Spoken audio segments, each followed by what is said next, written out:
Welcome to Civics and Coffee. My name is Alicia, and I am a self-professed history nerd. Each week, I'm going to chat about a topic on U.S. history and give you both the highlights and occasionally break down some of the complexities in history and share stories you may not remember learning in high school, all in the time it takes to enjoy a cup of coffee.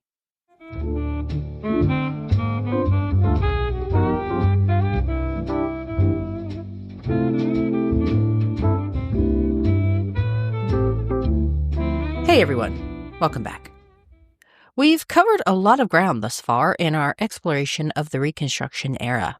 From Andrew Johnson to the debates over the 14th and 15th Amendments, we've looked at how the United States took varied approaches in trying to piece the nation back together.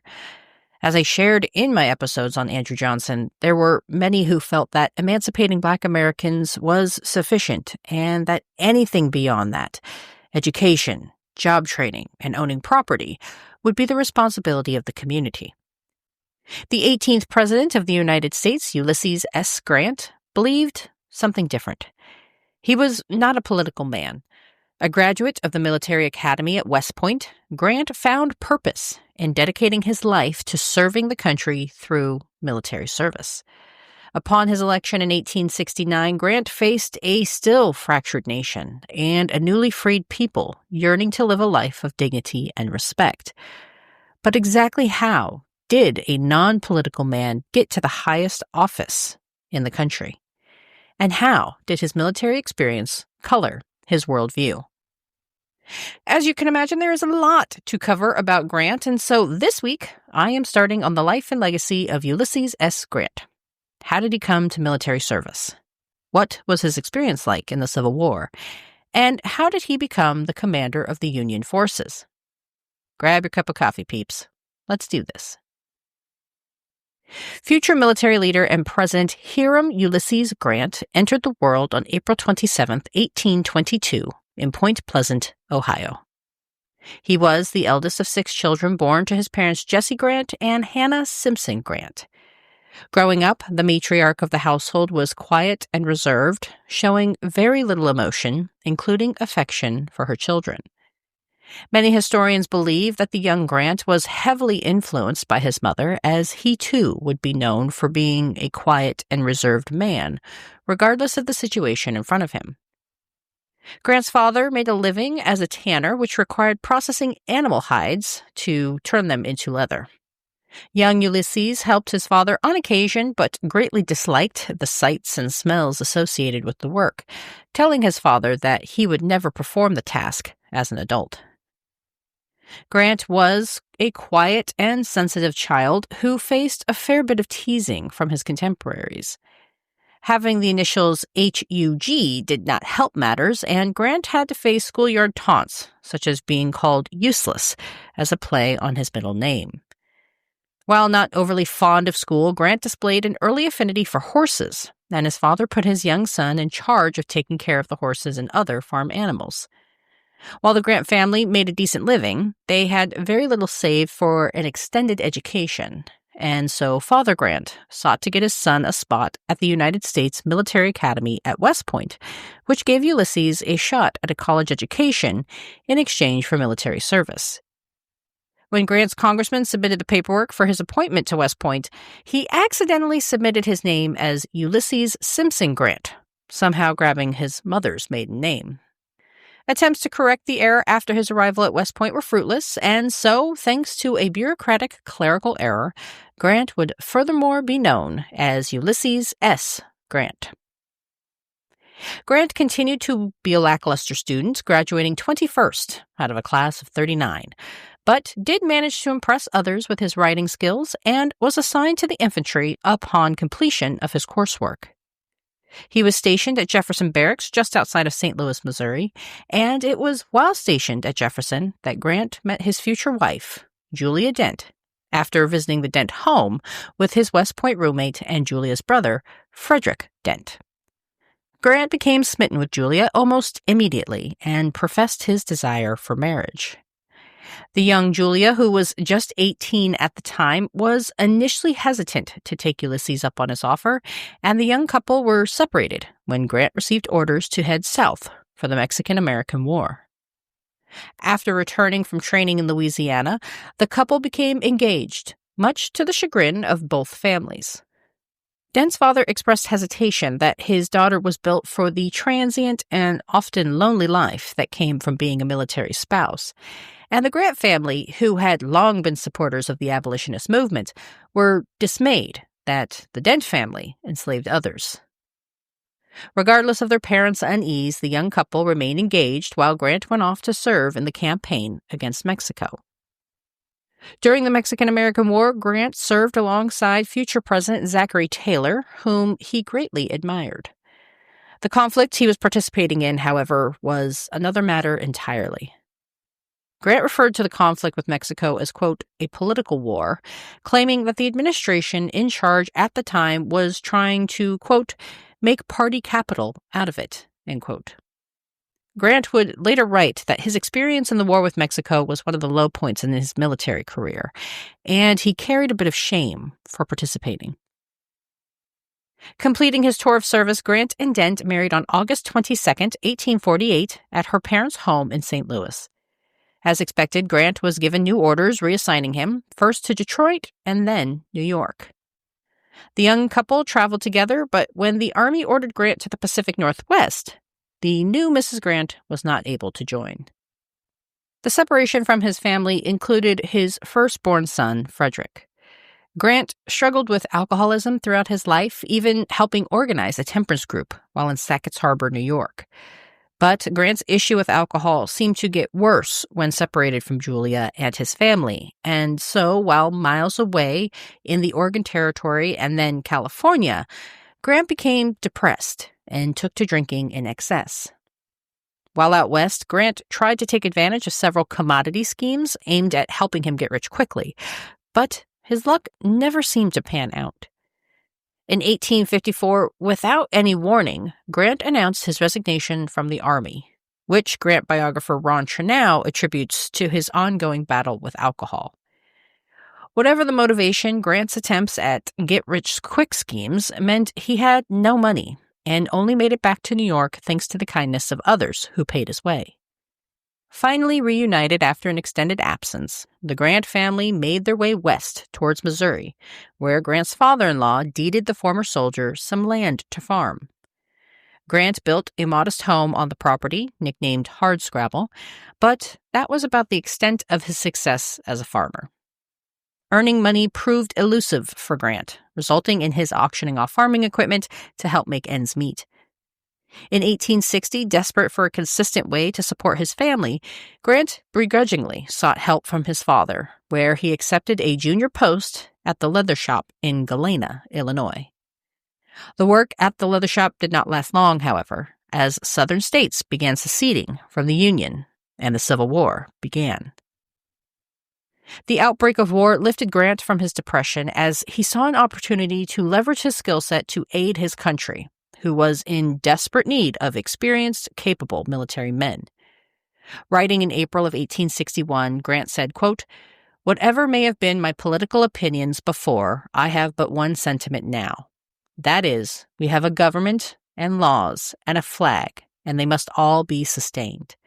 There are but two parties now, traitors and patriots, and I want hereafter to be ranked with the latter." End quote. Grant was successful in his quest as the governor of Illinois appointed Grant to command a rowdy volunteer regiment. Grant no doubt pulled from his training at West Point in instituting discipline among his men. The war seemed to reinvigorate Grant, giving him a new sense of purpose and giving him an opportunity to demonstrate everything he learned while at the military academy at West Point. As I covered in my episodes related to the Civil War, the Union initially struggled. The Confederate Army had several advantages against the North, including a dedicated citizenry who believed in the cause, a touted fight for freedom, and better trained commanders. The South was also fighting largely on home territory, providing a sense of familiarity in battle. President Lincoln struggled with what he felt were ineffective military leaders whom he believed were unwilling to take the necessary risks to secure victory. For his part, Grant remained committed to his mission and worked diligently to ensure that his forces were in prime condition and ready to overtake the enemy and demonstrated his ability early in the war when he led 3,000 troops into his first major engagement in 1861 in Belmont, Missouri. Grant had an uncanny ability to gauge his enemy's intentions and try to use that to his advantage, running to the fight when so many others played it safe. He racked up several victories before going through a devastating loss at the Battle of Shiloh in April of 1862. Despite Grant's ability to anticipate the enemy, he was caught off guard when the Confederate Army launched an early morning attack, capturing Union soldiers and forcing the army to retreat.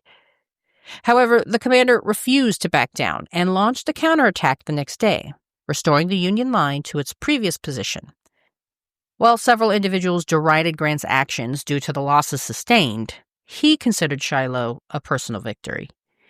In the battle's aftermath, there were some rumblings as to whether Grant had fallen off the metaphorical wagon and was again struggling with alcohol. Some used these suspicions to suggest that Lincoln should replace Grant, but the president remained loyal to his fiercest commander. Lincoln's trust was well placed as Grant led his troops to victory at the Battle of Vicksburg, where his men successfully forced the surrender of more than 27,000 Confederate soldiers. The win calmed whispers about Grant's potential drinking problem, as the successful campaign also meant that the Union was able to gain control of the Mississippi River, a key transportation network. Grant's good fortune continued as he secured a pivotal victory at Chattanooga in Tennessee. These wins helped Grant to be seen as a key member of the Union Army, and several individuals began to whisper about a potential Grant presidency in 1864.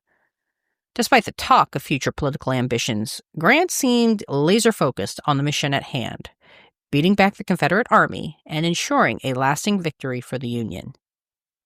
As a reward for his military prowess, and to some a strategic move to sideline Grant as a potential rival for the presidency, President Lincoln promoted Grant to lieutenant commander of all Union forces.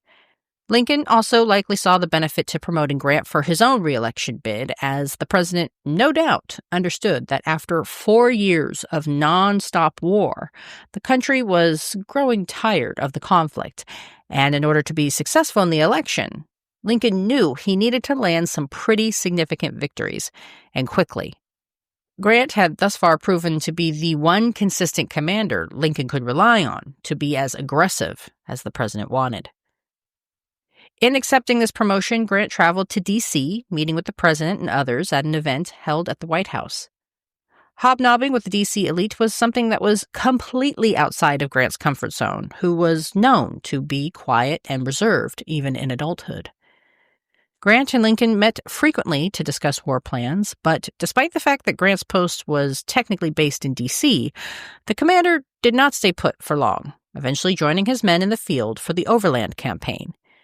For 6 weeks, the Union Army pushed forward in an effort to push the Confederacy into retreat, signifying a shift from prior Union strategy.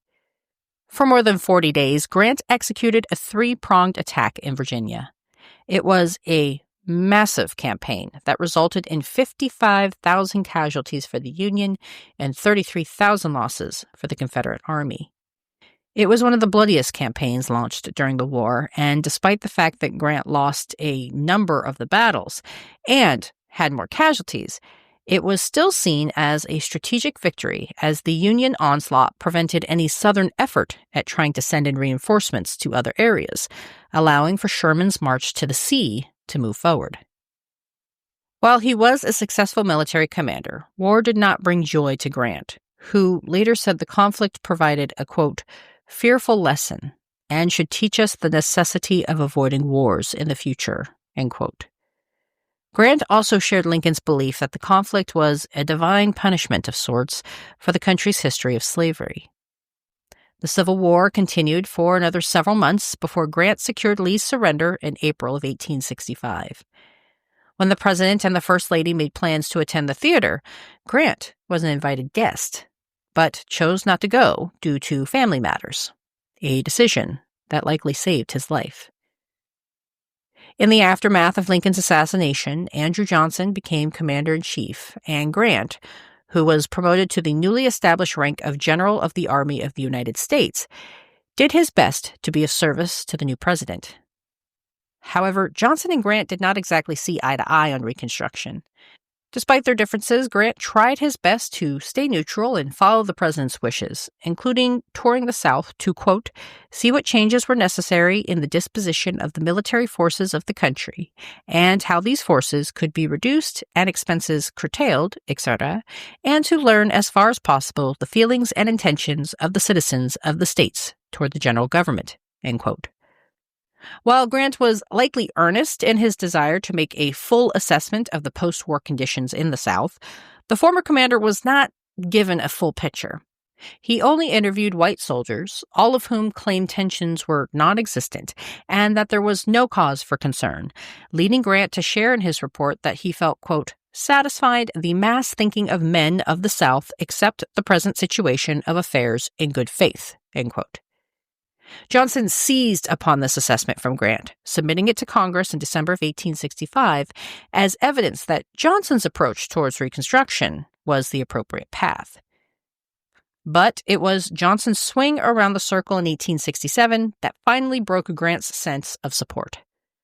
As a military man, Grant felt it was inappropriate for him to get involved in politics, but he made a point of avoiding the president as others began to court the general for a potential presidential run in 1868. Sensing that he'd lost favor with Grant, President Johnson tried to send him on a diplomatic mission to Mexico, something Grant ultimately declined. And of course, as you know from listening to the episodes on Andrew Johnson, he was ultimately unable to secure his party's nomination for re-election. And so the 1868 contest put former General of the United States Army and Civil War Union hero Ulysses S. Grant against Democratic former governor of New York, Horatio Seymour. In accepting the nomination from the Republicans, Grant said, quote, "Let us have peace," end quote, a phrase that turned into Grant's campaign slogan. As was normal for the era, Grant did not campaign for office, and on November 3rd, 1868, Ulysses S. Grant was elected the 18th President of the United States in an electoral landslide. Grant now had to prepare to assume the highest office in the country, at a time when the nation was still widely divided in the aftermath of Civil War. How would Grant rise to the challenge? To learn about that, be sure to tune in next week as I wrap up my coverage of Ulysses S. Grant. Before I sign off today, I want to give my heartfelt thanks to L.A. Young for their support through Buy Me a Coffee. Donations like those through Buy Me a Coffee help pay for source material and upkeep of the website. If you would like to learn more about how you can support the show, be sure to head over to the website at www.civicsandcoffee.com. Thanks, peeps. I'll see you next week. Thanks for tuning in, and I hope you enjoyed this episode of Civics and Coffee. If you want to hear more small snippets from American history, be sure to subscribe wherever you get your podcasts. Thanks for joining me, and I look forward to our next cup of coffee together.